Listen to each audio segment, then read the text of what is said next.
প্রত্যেকটা ফৌজি ফ্যামিলিতেই আমার মনে হয় এইরকম হয়। আমার হাজবেন্ড যখন বাড়ি আসে তখন আমি অনেক কিছু বানাই, আর আমার হাজবেন্ড যখন বাড়িতে থাকে না বেশিরভাগ সময় আমি বাইরে গিয়ে কিনে খেয়ে নিই, কারণ আমার বানাতে ইচ্ছে করে না। আর সব থেকে বড় কথা কি জানো তো গাইজ, যেটা তোমাদের না বললেই না, আমার হাজবেন্ডের কাছে আমি এত বড় একটা লিস্ট ধরিয়ে দিতে পারবো, আমার হাজবেন্ড কোনো রকম এক্সকিউজ ছাড়া আমাকে বলবে যে হ্যাঁ দাও, এগুলো এগুলো আনতে হবে তো।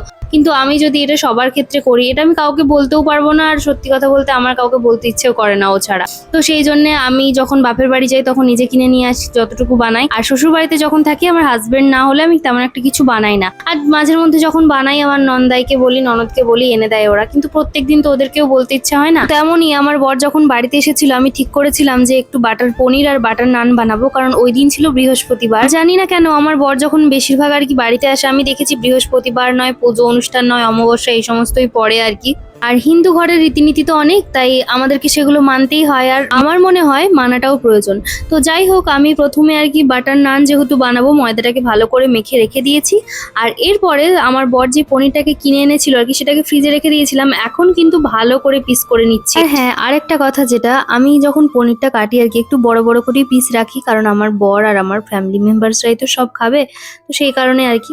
আর তার সঙ্গে আজকে আমার দাদা আসবে আর কি, দাদা বলতে আমার নিজে দাদা তো নেই তোমরা জানো, কিন্তু আমার একজন আর কি পরিচিত দাদা আছে যিনি সত্যি খুব ভালো আর কি, যে তো সে আসবে। তো চলো রান্না বান্নাগুলো তো করবো, এখন মোটামুটি কাটাকুটি কমপ্লিট, দেখা হচ্ছে নেক্সট ভিডিও।